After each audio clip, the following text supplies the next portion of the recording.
Good day, and thank you for your interest in hosting a para-friendly Dragonboat Festival. I want to start this session by thanking everyone who helped to contribute to this presentation. Key contributors included Karen Johnson, the Festival Director of Dragonboat Canada, and the Para-Dragonboat Committee, as well as Darwin Lee, a Para-Dragonboat coach. We're also going to start off by introducing the various faces and voices you'll hear today. My name is Amy Stevenson, and I am the co-chair of the Para-Dragonboat Committee, and I'm joined today by... Hi, I'm Karen. I am the Festival Director for Dragonboat Canada.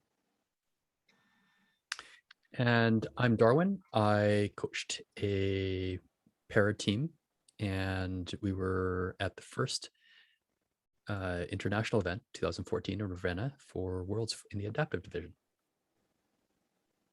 I'm Joshua Simmons. I'm the other half of the Para Committee. Had the opportunity to program direct for the Para National team leading up to China, and have been involved in dragon boating for over 15 years. I'm also a para athlete myself, being vision impaired. And so with all these expert voices, we're going to take you through what it means to run a para-friendly festival and hopefully give you all a few key takeaways. We think that regardless of what kind of festival you're running, everyone can benefit when things are made more accessible. So whether or not you're including para crews or para athletes, we hope that there's something that you can learn from today's presentation. We're going to include various key points that you might want to consider, as well as some resources that you can follow up with.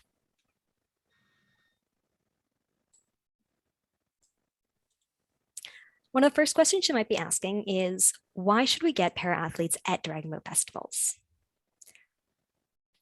The Canadian government recognized in 2006 that it was time to help to increase the participation of individuals with disabilities in sport, and that it hosted huge advantages for everyone involved. We think that it's now time for Dragonboat to get on board with that. And we can recognize that para-Dragonboat is fun, can be competitive, and is growing within Canada. Dragonboat has the amazing opportunity to lend itself to para-athletes. As a seated sport, it allows individuals to be more adaptive and participate, as well as it can be fun and easy to learn. We all know the joys of participating in a Dragonboat and how much it can do for ourselves, both physically, mentally, and for the pure camaraderie of the sport. And we want to ensure that everyone can access that.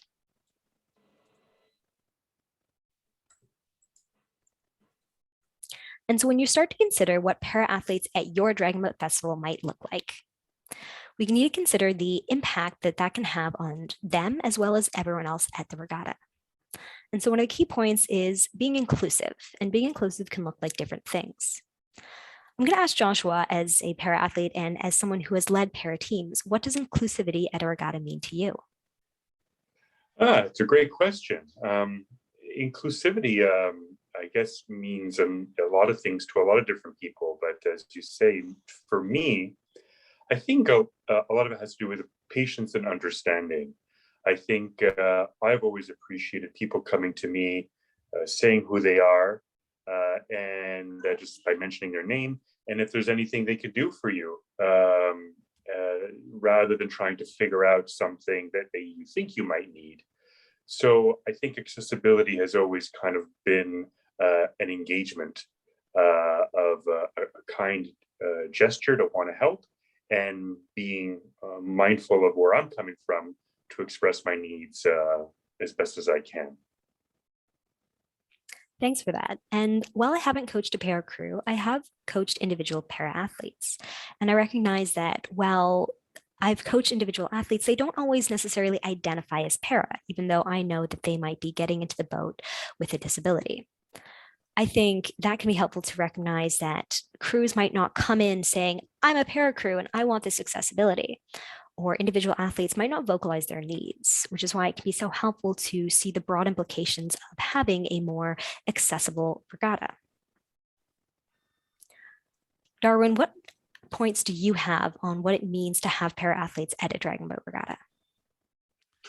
Yeah, it's really enriching, and I think it it really adds to the festival as well as the experience of the para and able-bodied athletes. And I think Dragonboat is unique in several respects in that a para athlete can compete on the same water at the same time in the same boat in the same race. And I think that really sets it apart and adds a lot of vibrancy. You'll find that to your festivals, to your races, that may not exist in many other sports. So that part is very interesting that I feel it sets Dragonboat apart. No, I agree that sort of having that diversity can and empowering people to participate at that same level field can really be enriching for everyone involved. Yeah, absolutely. Now, you still might be wondering, what exactly would your role then be as a race director? We've heard that it's going to be a great, fantastic experience for those involved, but how can we make sure that there are positive experiences? And so one of the key things to remember with para athletes is we don't want to assume anyone's ability. And the best way to ensure we don't do that is to ask. Understanding what each crew might need is the best way to ensure that you're setting a system up for success. We also recommend making sure that everyone's aware that there could be different changes in the program. And so this could be something you could bring up at a coaches meeting at the start of the day, letting them know that there are para crews or para athletes. And so that if they see a larger block in the race progression, they have an understanding of why that is. We know that sometimes when timing can sometimes get a bit off, it can feel frustrating when things are taking longer. But wherever everyone has that understanding that safety is the key goal, I feel like it's easier for others to understand and appreciate. Darwin, what ideas would you think as a race director would be key to ensure that we can't control everything, we can ensure that there is positive experiences for all crews? I think that first point says it well, and we really would encourage race directors to reach out and to have dialogue with teams, with team captains, with para athletes, and to understand sort of the things that they need and make their experience positive. But also sometimes, and we ran into this with our own clubs, sometimes we made assumptions and about what might help a para athlete, and in fact they didn't help, or in some cases hindered. And that's where we learned, hey, just ask and see what works for them and what works for the festival. It's a balance, but communication, can only help, and help both sides to understand each other, because we are coming from different vantage points, and in being able to understand one another sort of adds a bit of flavor, and you get to see, this is one of the benefits of having para athletes, is you kind of get to grow outside of what you're used to in your own comfort zone and see things from a different perspective. So it's very positive. It's very positive that way. Thank you. And Josh, how do you think of getting para athletes to the podium? And getting athletes to the podium, like getting them on the winning podium, literally?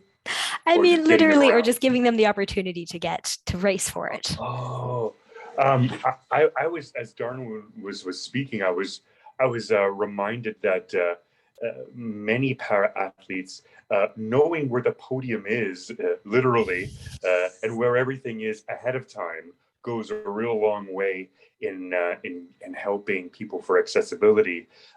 What able-bodied people, for just a blank statement term, people take for granted is that there's a tremendous amount of planning that goes into any event, washrooms and how to get to a podium or a dock, or it takes a tremendous amount of planning at a time. And in many cases, from a program director's perspective, just giving the team, the athletes, the knowledge of where things are so that they can plan is a tremendous, and the times when certain things happen, is a tremendous stress reliever, so that the athletes themselves can take ownership over their own disability and plan accordingly. So I think just knowing ahead of time where things are with descriptions and that kind of planning process to take effect is a real game changer. Wonderful. And I think that segues well into our next point, where we need to talk about venues and how things are set up. And while I don't identify as living with a disability, I can understand the pressures of not knowing where the bathroom is.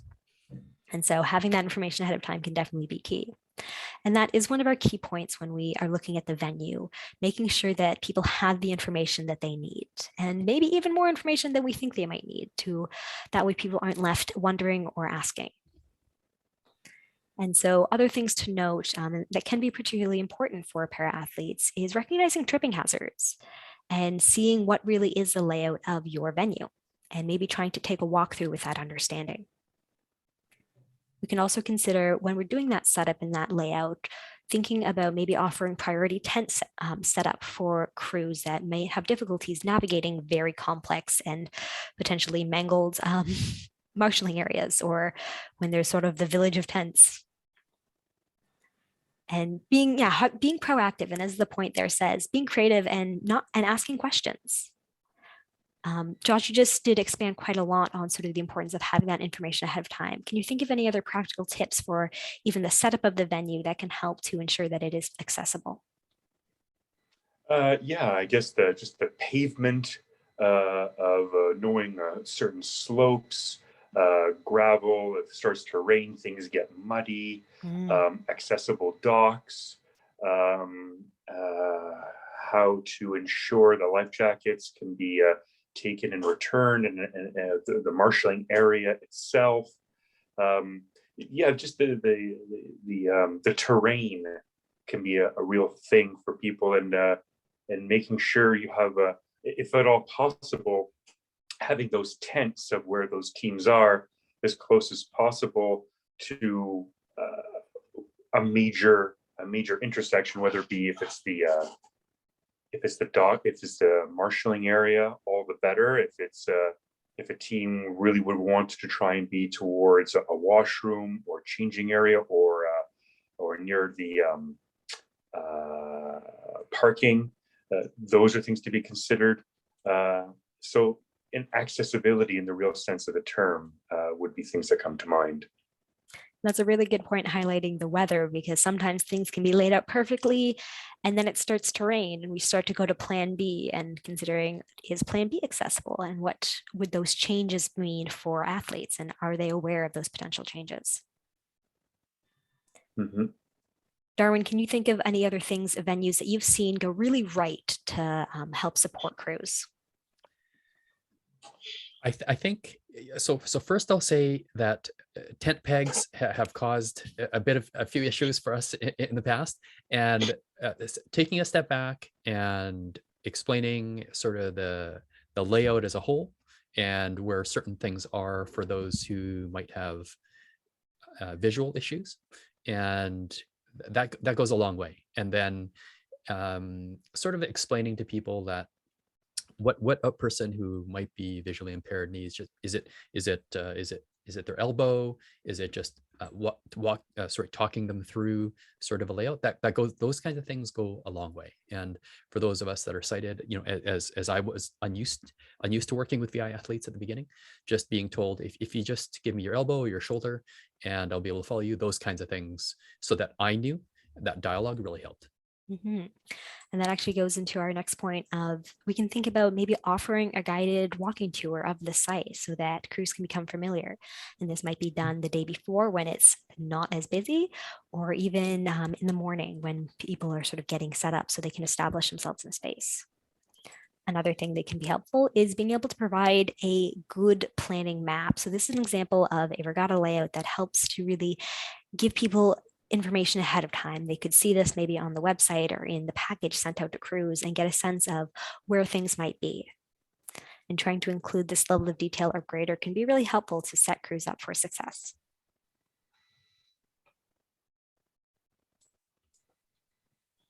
And so we've mentioned this a little bit before about introducing the concept of having para crews at a regatta so that all crews are aware. And one thing that we can start to think about is what that can help do to encourage other individuals and to help start that conversation. And so Darwin, I want, just wondering if you have any experiences of your crews helping to be ambassadors for para athletes.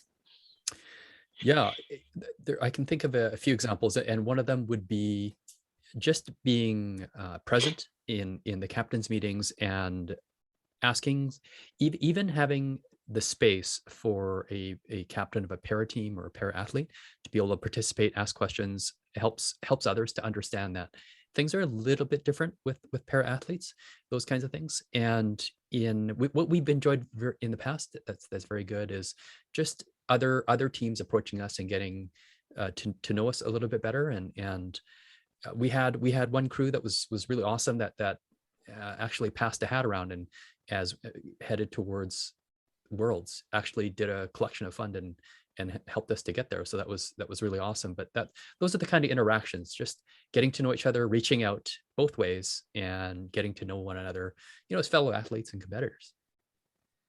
It's wonderful to hear that sort of those positive conversations and interactions, because that can really help to fuel getting people out on the water. Mm-hmm. And Joshua, how would you phrase the importance of emphasizing safety and the value of not rushing crews, and how you can get that across to make sure that everyone feels safe at the regatta? I think a calm tone and a sense of competency by the dock marshals and those around the area goes a long way. I think an anxious tone can obviously fuel anxious attitudes. I think it's up to the athletes to be knowledgeable on, their own capacities and how to do things, and make that known if necessary to the program coordinators for these clubs or festivals that are hosting these things.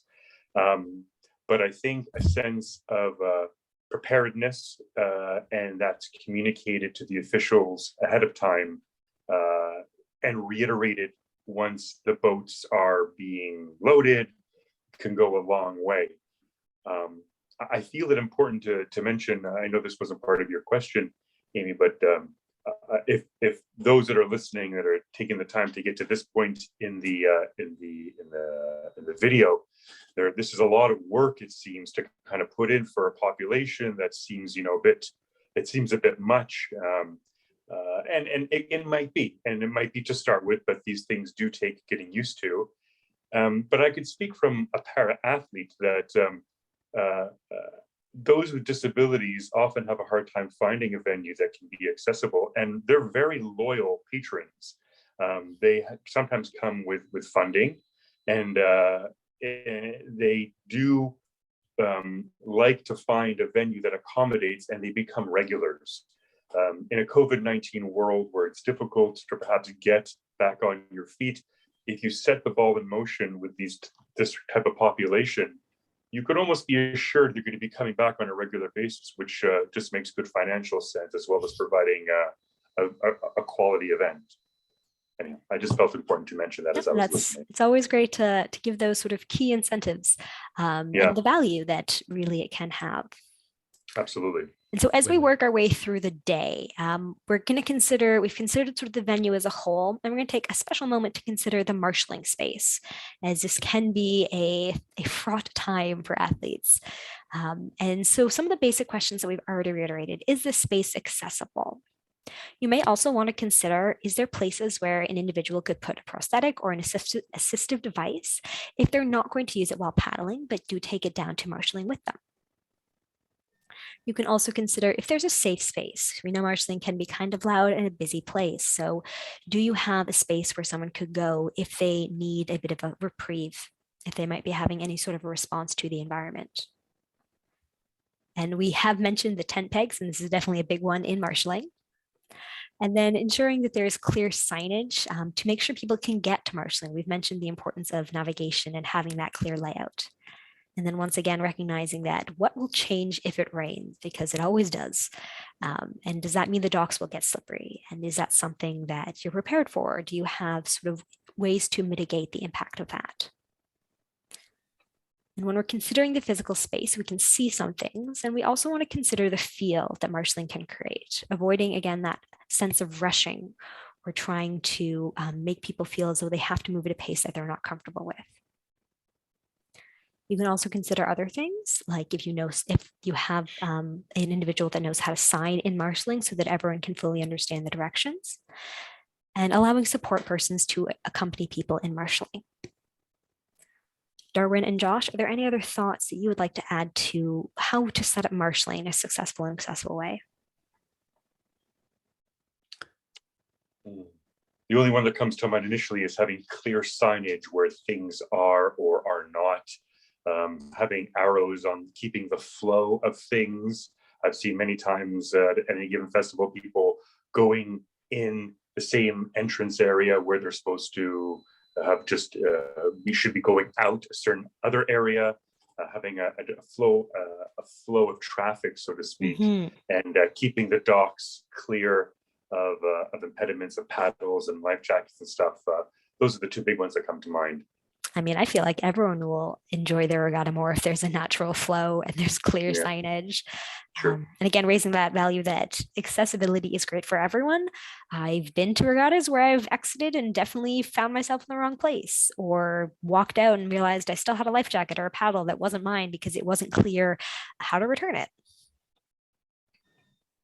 And so then as we continue throughout our regatta day, considerations for loading the dock. And we go sort of fundamentally to the physical space of the dock. So what is the egress or ingress of the dock? Could that be a potential tripping hazard? And some things that we might want to consider for para athletes, or even just the senior D division, or really anyone that would appreciate a little bit more stability, is limiting the number of paddlers on the dock. To ensure that it's more stable, and including that the time that that might take into the race progression. You also want to ensure that you're updating volunteers and the marshals within that space if there are any additional needs that are present for any crews. We know it can be difficult if there's lots of volunteers or they're changing shifts, that some information cannot be communicated. And as we've already mentioned, the value of communicating needs and making sure that everyone is aware. And so ensuring that volunteers are briefed and that any of the dock hands are aware of that. And when providing physical assistance, ensuring that you're asking so that you're not providing more support than is needed, but you are able to provide it if it is needed.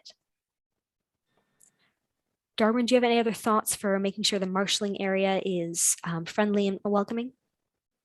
Yeah, I think that's good. And I think, you know, sometimes it's the volunteers and the organizers that are maybe feeling a little less comfortable than the athletes themselves. And so giving them the heads up so they can kind of process the team that might be coming down beforehand, the team that might be marshaling, those types of things, that helps the volunteers to be able to help effectively and just feel comfortable. You can see sometimes they're uncomfortable. They don't know to step forward or back, to lend a hand. And so again, communication helps, but just getting them a chance to kind of think it through and absorb it a little bit when they might not be used to dealing with para athletes, that goes a long way too. Definitely always going back to having that communication and having open conversations, letting people know that it's okay to ask questions. Mm-hmm. And then one area that is unfortunately, I think, a little too close to home for you, but recognizing that we are water sport. And with that, there are certain risks. And while we can't completely eliminate the risks, there are certain things that we can do to help to mitigate those risks. So having plans, making sure crews are aware of them, and putting in place systems so that if a capsized boat was to occur, everyone knows what to do and everyone's safety is maintained. Darwin, I'm not sure if you're willing to share some of your experience and what tips you might provide. Yeah, thank you for the opportunity. So I have been in boats that went down several times, and once was just going to the starter line with the para athletes, and so we learned a few things there, and virtually everything went right, which was good, but very good learning opportunity. And the first thing would be definitely to have the boat crews and the safety crews just to know that there's paddlers out there, para or not, and that can moderate their speeds, and that they're aware that there are para athletes out there, and so again that they're comfortable and that they can process that. We were fairly good in getting everyone onto the safety boat, but for instance, one fellow who was a blind had drifted off, and so to get him to the proper side of the safety boat where the ladder was, where it was in a different place, and then communicating with that person, okay, we'll be right there, we just have to swing the boat around. Those kinds of things helped out. And just being aware of the standard safety protocols, which are generally tried and true and pretty good, just to go over them again with all athletes, but in particular, maybe ensuring that the para teams are understanding what those general things are. How many people are in the boat? Who's your partner? Counting off the drummer and the steers. What are their roles? And when we went through exactly that process, and we had one minor injury, but otherwise it was quite smooth.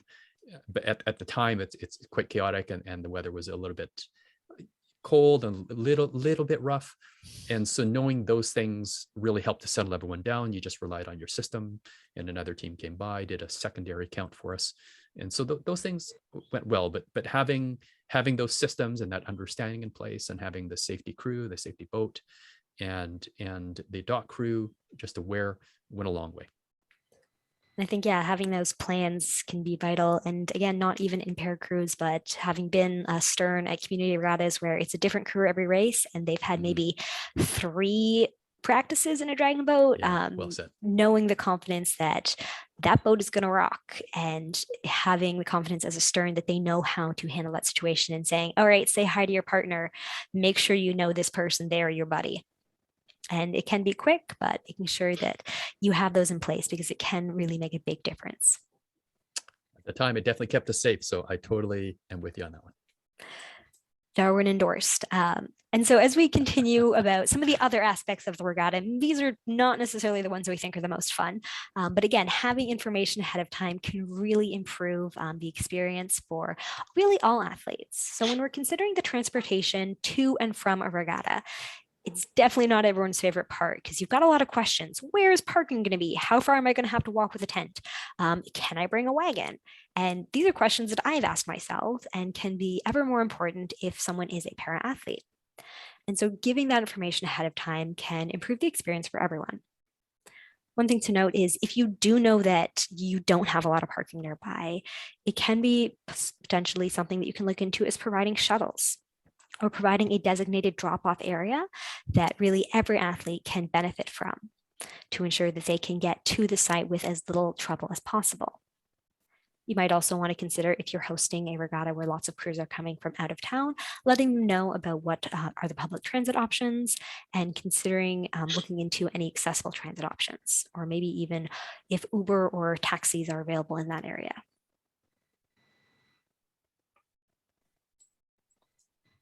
Along a very similar line, I'm thinking about the accommodations. And while we don't have to ensure that we're building an accessible hotel, again, having information and providing those resources can be really helpful. So if you are providing a block hotel booking, being proactive and asking questions when you're making that booking, considering questions like, how high are the beds? Do they have accessible washrooms? Or how many accessible units do they have within that building? So that you can then be able to provide that information to everyone who's looking to make a booking. Your local tourism board can likely help you find this information, and would also likely be very interested in helping to support that experience. And so we've got some key tips that we can start to take away. And a lot of this is things that we have said, and it may start to sound a little bit like a broken record, but recognizing the value of making sure you have a warm welcome and being proactive and creative. Trying to be aware of the words and terminology that you use. So this can be something to be aware of in any documents that you're sending out, or when you're having conversations at coaches meetings or briefing volunteers, that you are aware of the impact of your words. As well as asking questions and reaching out to the athletes so you can know what their needs are, and putting an emphasis on what they can do rather than what they can't. And patience is always helpful. And so if you are looking for more information, you can reach out to the Para Dragonboat Committee, as well as Karen at both of the emails listed on screen now. And Karen, I'd love to give you the last words as the festival director of what do you think are the key takeaways that race directors should look out for when they're looking to create a para-friendly regatta? Well, I think a few of the things that really are important to a race director or a festival director is their race progression, and making sure that they can allow for extra time. And obviously, the area of marshalling always seems to have all kinds of trip hazards, water bottles, flip-flops, everything is all over the place. So I think really paying attention, and that could help for trip hazards for everyone.